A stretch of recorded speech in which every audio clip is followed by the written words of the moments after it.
Hello friends, welcome to my channel ई बागवानी। Friends, आपण मानक मु आज गोटे नुआ कॉन्सेप्ट बुझेबी जे जो फूड फॉरेस्ट कथा मु आपन को पूर्व वीडियो बतई मु जो फूड फॉरेस्ट बनई फूड फॉरेस्ट माने कौन प्रकृत फूड फॉरेस्ट आम क्या कहे देखो नॉर्मली फॉरेस्ट माने तो जंगल है। नॉर्मली आम जो फल चाष करुचे गोटे प्रजातिर फल गोटे लैंड रे यूज हुए। सपोज 5 एकर जमी रे पिजुली चाष होती कि आंब चाष होती कि अन्य कौन फल चाष होती कि सपटा गछ होती गोटे लैंड रे गोटे जातिर चाष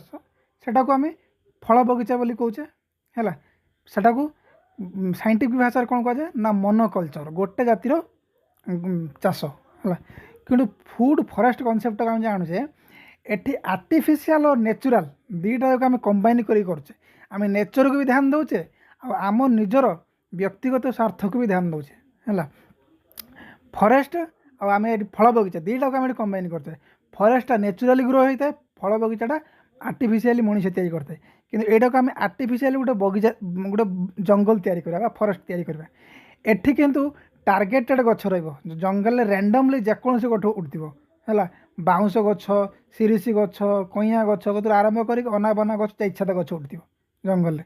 किंतु एठी बहुत प्रकार अनाबना गछ उठथिबो किंतु कौन भी गछ अनाबना नु आम टार्गेट कर लगे था जोटा कि आमर यूज आसो से सब गुड़ाक देखिए। जो मो बगीचा देखिए जो फल फ्रूट बगीचा फ्रूट फॉरेस्ट ए सबू फल गछ ए किसी ना कि एडिबल प्लांट रोचे पार्ट रोचे। सजना गछ देखो तार पत्र आम व्यवहार करवा, फल व्यवहार करवा। कदली गछ अच्छी कदली आम एटी व्यवहार करवा, ता मंजा व्यवहार करवा। एथिरे जो भी गछ लगाई सब गुड़ाक आमर उपयोगी। एमती तो कह गले प्रत्येक गछ ही मनुष्यर उपयोगी किंतु एटा फूड फॉरेस्ट जेहेतु केवल फूड को टार्गेट कर फॉरेस्ट बनाई। तो आम फॉरेस्ट बनवार उद्देश्य या एथिरे आम कौन मनुष्यर जो इफोर्टा कम करने कराई। आम जो गोटे चाष करुचे फल चाष कि परिया चाष से मनुष्यर इफोर्ट बहुत लगुच है। जमीक हल करवा, केमिकल फर्टिलाइजर प्रयोग करवा, केमिकल पेस्टिसाइड प्रयोग करवा है। नहेले आमको सफिशिएंट उत्पादन मिल पारनी कि आम लाभवान हो पार ना। तो से दृष्टि आम से आम इंटेंशनली अधिका फल पाइबापी विभिन्न प्रकार आर्टिफिशियल जिनस उपयोग करछे। किंतु एथिरे कौन होची आम फॉरेस्ट कॉन्सेप्ट को यूज करछे। फॉरेस्ट जेमिति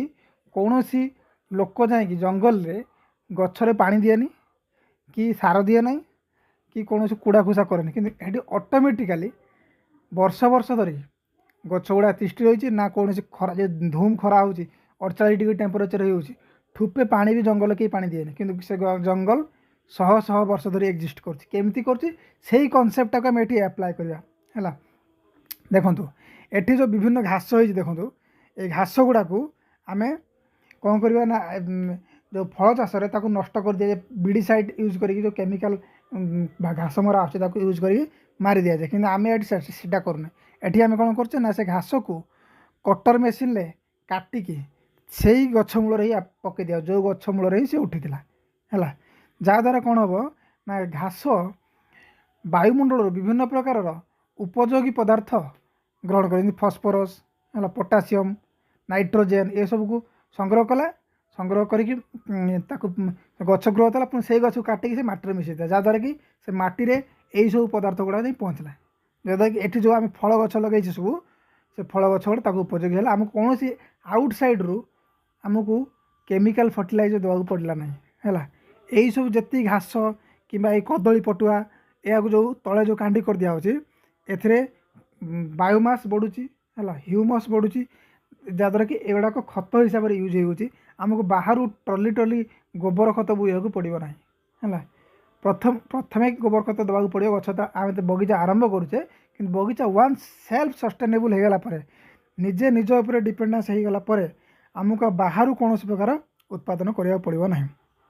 एथे देखो विभिन्न प्रकार फल पनीपरिया जदि आप कमर्शियाली भी यूज न करुँच कमर्शियाली भी आप चाष न करुँच फिर भी किसी असुविधा ना आपणकर गोटे लैंड पड़ी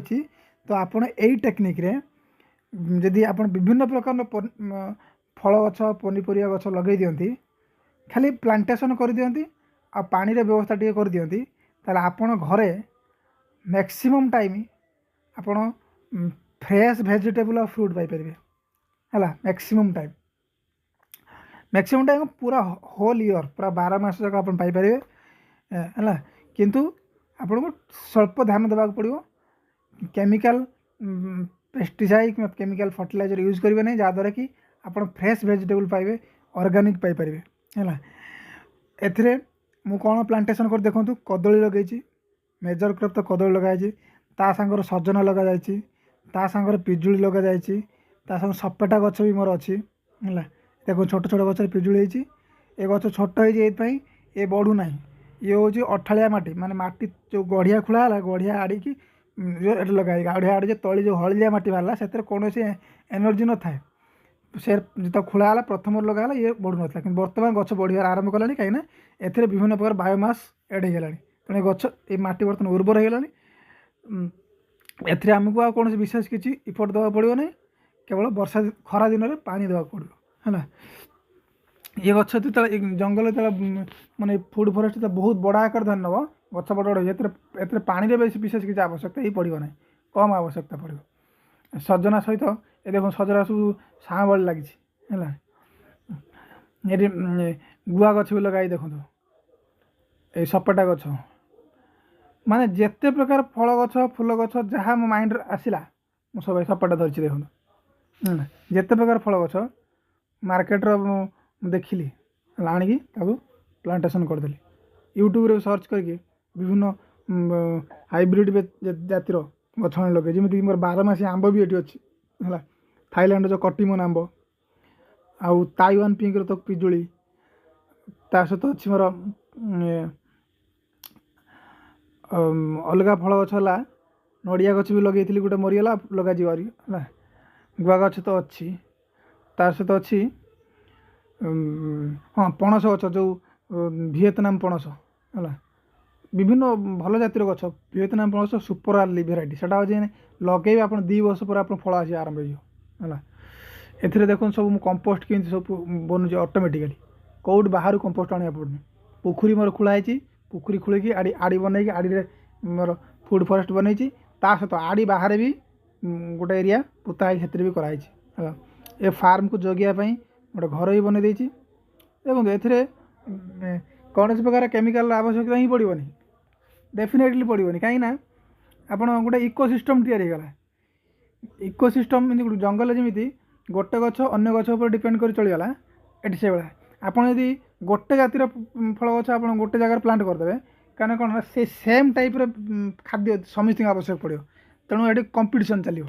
है ये कंपिटिशन ना ये विभिन्न जाति ये कदली गछ को जो खाद्य दरकार पिजुली अच्छे से खाद्य दरकार ना सजना गछ अलग खाद्य दरकार देखो सजना गछ अन्य गछ साहय भी कर सजना गछ गोटे गछ सी हूँ नाइट्रोजन फिक्सेसन कै आप जान गूगल सर्च कर पाइबे नाइट्रोजन फिक्सेसन करे सजना गछ अन्य गछ मानक भी खाद्य जोगेब है जमी लिग्युमिनस प्लांट डाली जातीय गछ से भी नाइट्रोजन फिक्सेसन करे सेम सजना गछ ये देखो पिजुली गछ मुझे कलमी कर प्लांटेसन करी है या छड़ा जी कौन जगह छड़ा ना सब जगह पोता गछ जिते बड़े भी बगीचा भर पशिबी मत कि ना कि फल पनीपरिया मिल है सजना छुई तो वीडियो देखिले सजना छुई भी होती वर्षा दिन सजना छुई हो पिजुली गुड़ा सब होती कदली प्रति बुदारे 2-3टी कांदी बर्तमान तो 40-50टा कांदी बर्तमान पड़ी है तेणु अलवेज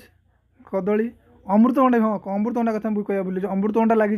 मत 200-250 खंड गछ है अमृतभंडा प्रचुर मात्रा हो केवल खरा दिन में पानी व्यवस्था करपारनी बोली हाँ ये देखो ये जो कलम नटा कलम शाग जो ये थरे पड़ी जाता ये को मूल सफा करपारनी जिते पड़देला सी पुणी आस फिर ये वर्ष खरा दिन बेलू मरीज से जी जो नटा से पुणी माटी मिसिक सेड़ी माटी एनर्जी जोग किसी असुविधा ना है पोखर माछ छाड़ी सब प्रकार।